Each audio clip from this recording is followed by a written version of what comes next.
Welcome back, pirates! So today is the day. I finally get to reveal to you exactly where the tree is located. So super excited. Today's been a long time coming, so I can't wait to reveal it for you. If you're new to the series here, you picked a heck of an episode to jump in on. So today we're going to reveal exactly where the tree and the magnifying glass is located. It's been a pretty serendipitous journey, a lot of ups and downs, both literally and figuratively. So if you want to go back, look at some previous episodes, you'll learn exactly how we got to this point. I think that's probably where more of the value lies is the journey to get here more than the actual location. But I'll let you decide.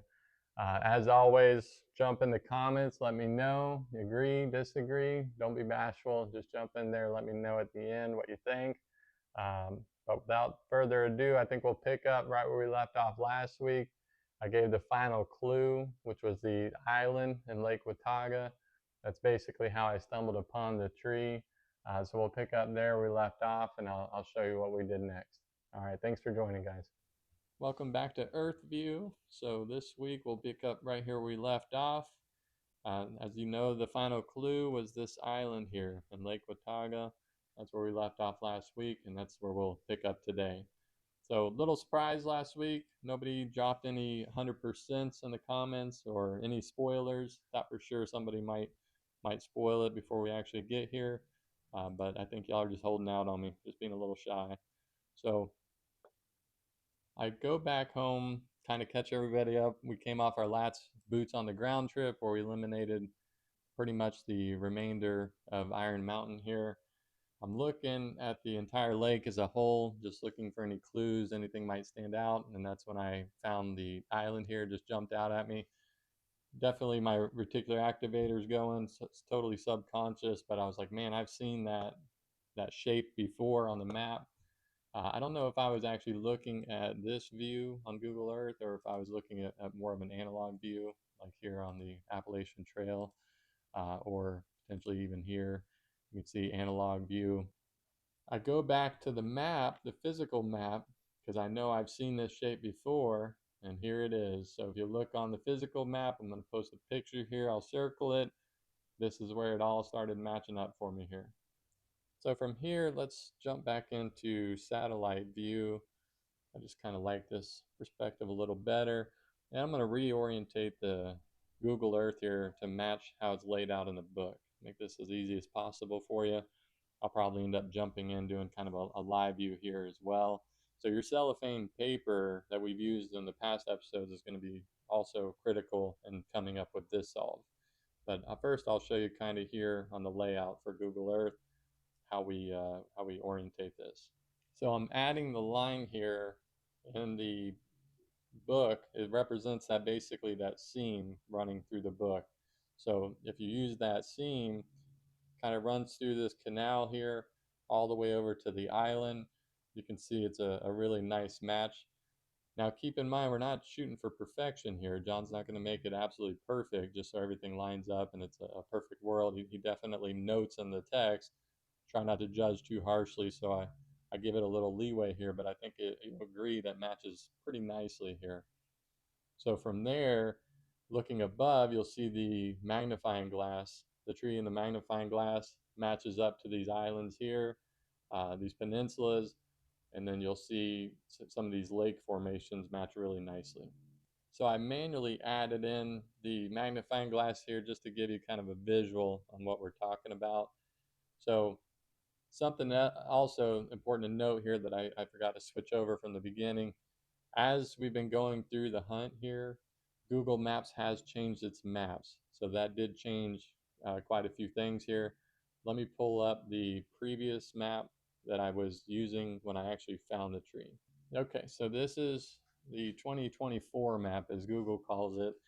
This is basically what I was using when I found the tree, though. Just kind of a winter view. Everything's more brown and stands out a little better. But looking at this, where the magnifying glass points to, if you zoom in here, you'll see our tree. There it is. So that's our tree in question. That's the one that we've been hunting for this whole time.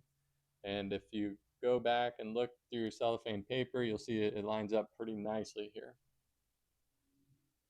Okay, so welcome to live view. The formatting here always gets tricky when I get into the details here, but let me hold this up to the light where you can see I've kind of traced out the tree in the magnifying glass, and then you're going to trace out just the background shadowing that you can see in there. Also trace out the actual island in the lake as well. So you can see here, I'll let y'all play with this at home, but you can pretty much tell when you line everything up here, it's pretty spot on for scale here. So you have the island here in the lake. Hopefully y'all can see this at home. Let me get my hand out of the way. Y'all got the island here on the lake, and then right here you have this canal, which is where the seam runs through. So you can really line that up with the tip of the island there. From there you have the shoreline, and just under where it says around, the shoreline kind of pokes out there and cuts back in. That's where the tree in the magnifying glass is pointing. It's that stick on the magnifying glass is pointing right at the shoreline there. Really like it because everybody can pretty much agree or see that in the magnifying glass, it does show that the tree is on water's, there's water around it. So definitely on water's edge there, tree with the reflection of the water. Then it goes into this little harbor here. This particular cutout in the lake, I mean, this one really sold it for me. It almost matches perfectly to the shape, this little odd shape of this point here. So if you match that up, you can really see, combining all the different landmarks here, I definitely think we're spot on for finding the tree. So jumping back into Google Earth here, super excited about finally finding the tree. Out walking Taco, I call my dad, tell him the news. We found the tree. Do we go back out there? Because I really didn't feel like the box was going to be at the tree, but it does say look around. So it does kind of beg my attention there. I wasn't sure on how much time to give it before we go back. We've already been 3 times, so we've made a lot of trips to this location. So I hang up the phone as I'm walking the dog. I look off into the distance, and this is what I see. So we're going boots on the ground after seeing that. So I'm definitely always looking for signs. We'll jump on a plane this coming week, head back out there and see what we find. So a couple other level 1 solves that I find that I like here, and I'll let y'all play around with at home. This name of this location is called the County Road Doodle White Overlook Park, is what this location turned out to be. So it's an overlook basically that's kind of open to the public. So it isn't really private property, which I like. I did come through here. There's kind of this fence line here in the parking lot where everybody doodles on. So I thought the doodle was kind of a fun tie-in to the text in the book where John says he bases it off of his son drawing a picture there. Doodle drawing kind of a level 1 tie-in there. It's got these big planters here at the parking lot. Actually, we're in Google Earth. I don't know why I'm not just taking you down there. Let's go check it out. So this is where you would park, this overlook here. You got these huge planters. When we went, it wasn't really well maintained, which I'll throw in a video or two here. My phone was busted at the time. Plus, I didn't know I'd be sharing this with the world, so bear with me on the videos. There's some glitches and things, but it is what it is. It gives you an idea of what we were faced with when we went there.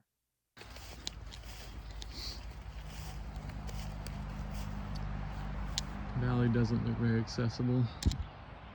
We got this little trail here, so we're gonna try that. So jumping back out to overview here, another solve that I liked was kind of matching up. If you look at the bare feet on the map where the triangle is above that, I kind of matched that up to this location using my cellophane paper. Actually, we're in the wrong view here. This isn't the view I originally saw the map in. Let me go back. So I matched up the triangle above the bare feet kind of to the parking lot here. You had a few of the dashed lines running through the back of these people's property here. So this house right here is private property, but it's fenced in, so you can clearly see where their property line ends and where the kind of the public area starts. So I like the matchup from there. It kind of showed the bare feet and matching up to where the tree is. if you look at that on your own maps at home. Depending on the route you take here, it is about 1727 feet from the parking lot area to the edge of the shore there where the tree is located. Going boots on the ground from here, we come in, we park here at the Doodle Overlook. Everything very overgrown, so they had not done their spring cleaning, so nothing was really maintained. Kind of a bummer, but we pressed forward anyway. You can see here, I'll grab my little handy dandy pin and show you all kind of the route we took to get to the tree. Let me zoom out. So starting in the parking lot here, if you head to the left, you'll find a little hidden trail here that we took. You'll pass some little areas that people were hanging out in, maybe doing some campfires and things in, but I don't think it's really not a camping location. It was meant to be just kind of an overlook to view the lake. So we took that trail though. At a certain point, we break off, we follow the valley kind of down through here to try to find our way to the tree. And then you'll see in the video, that's where we actually ended up finding the tree. All right.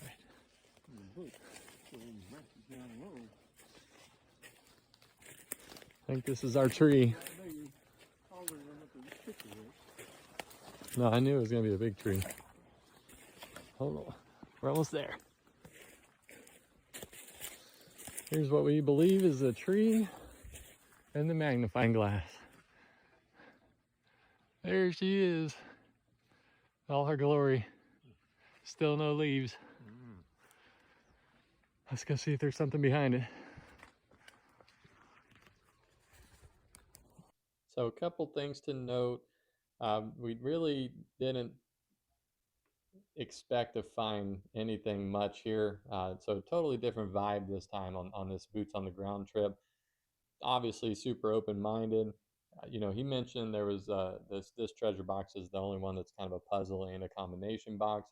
So I thought maybe you could find an additional clue there. Maybe it's a combination to the box, kind of a stepping stone.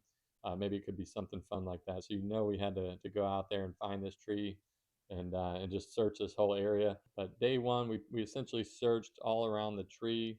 Let me pull out the handy dandy pin here. So we basically searched all around the tree, shoreline, this whole area here. Didn't feel like John would put it too close to the shoreline because the storms and runoff, things like that, flooding. So we searched that whole area though, either way. Kind of came up, searched the whole valley. Anything we felt was pretty plausible. Nothing on day one. Day two, lining up, doing some different solves here. We came over to more of this area here. I found this little white reflection, fairly interesting. So day two, we took some steeper slopes though. Probably, I mean, probably not recommended, but definitely wasn't inherently dangerous or anything. So we're definitely staying safe out here. But we searched this entire area as well. Again, no clues, no combination, no luck out there. But all good when you're boots on the ground. You're just crossing things off the list, eliminating certain large areas. Going to help you gather your ideas and things back home. From there, we basically headed out this side of the woods here to make it easy on us. We just came over to this little road here. These are all just boat houses. People actually live in this little harbor here. So we just hiked up the road, came back over here and took, I think it was through here, we took a little valley back up to the top. Made it a lot easier to get back to the car. And so once back at the car, we did drive this whole area, of course. We did extremely thorough analysis of the area. We looked to see if these woods were plausible to hide something in this little area. Any blemishes we found on the map, this was that part of the lake here, I thought matched really, really nicely. We kind of drove all through here, all these little roads. This is all just private property though. Really wasn't much we could do with any of that. Now, just for the record, we did find a couple boxes. So this was not the box, okay? And although this box had a surprise in it, this was also not the box we were looking for. So unfortunately, we didn't find the beautiful blue box that we came here for today. So that's it, folks. There it is, the tree and the magnifying glass. So as I promised here, I took you on the whole journey all the way to the tree. disclose its location, and now it opens up a whole new can of worms, a whole bunch of new questions. Why are we here at this lake? What does the tree mean? Is it just a stepping stone to move on to the further solves that we'll find our way to the box? Who knows? So from here, I'm not sure what the formatting will be on the next episode. I really, at some point, we'll have to probably draw the line here on what I can give before I just put the box in your lap for you. So I was hoping that this series would light some new fires for people out there that were struggling, just needed something tangible, something they could grab onto, a clue they could work with, kind of relight their fire. So hopefully that did this for you. As always, drop me some comments here. Let me know what you think. Until next time, see you.